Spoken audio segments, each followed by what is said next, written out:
Уул уурхайн томоохон бүтээн байгуулалт оюу толгойн баяжуулах үйлдвэрийг асаахад 7 хоног үлдлээ. Энэ үйлдвэрийг барьж байгуулахад 2 жил хагасын хугацаа зарцуулсан нь дэлхийн хэмжээнд өргөдсөн ижил төстэй үйлдвэрүүдтэй харьцуулахад маш богино хугацаа болж байна. Оюу толгойн баяжуулах үйлдвэрийг монголчууд дэлхийн 44 орны 15 мянган ажилчидтай хамтран барьж байгуулсан байна.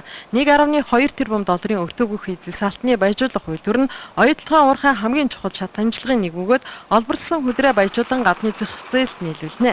За газрын гүнээс олборлож байгаа 1 тонн хүдрээс 18 кг орчим зэс металл гаргаж авдаг бол харин хүдрийг баяжуулсны үр дүнд 1 тонн хүдрээс 350 кг орчим зэс металл гарган авах боломжтой юм байна.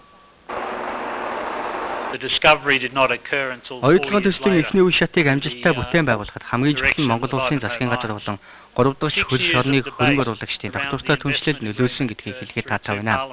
Энэ бол маш том амжилт. Оюу толгойн төслийг хэрэгжүүлэх хугацаанд бид 803 сая ам.долларын татварыг Монгол улсад төлөөд байна. Баяжуулах үйлдвэрийг ашиглалтанд оруулах явдал бол оюу толгойн төслийн эхний үе гэж хэлж болно. Ирэх оны эхний үйлдэлд бид анхны баяжмлаа үйлдвэрлэж, оны эхний хагас төлөвсөн ёсоор бүтээгдэхүүнээ олон улсад худалдаалах үйл ажиллагааг явуулна. Оюу толгойн баяжуулах үйлдвэрийг барихад маш богино хугацаа зарцуулж чадсан. За дээр нь дэлхийн хамгийн шилдэг техник технологиг ашиглах юм байна. Орчин үеийн шинэ том хүчин чадалтай тоног төхөөрөмжүүдийг бол суурилсан байгаа.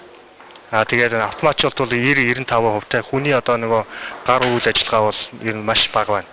Ерөнхийдөө бол технологийн өдөрт хөөрөөнөөс бүх технологи процессыг бол хянаад өдөртөд явуучих тийм боломжтой.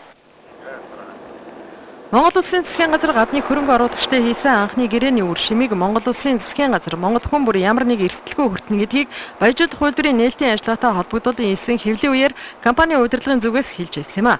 За 2017 онд оюу толгой гүний дад уурхайгаа ашиглаж бүрэн хүчин чадлаараа ажиллах юм байна.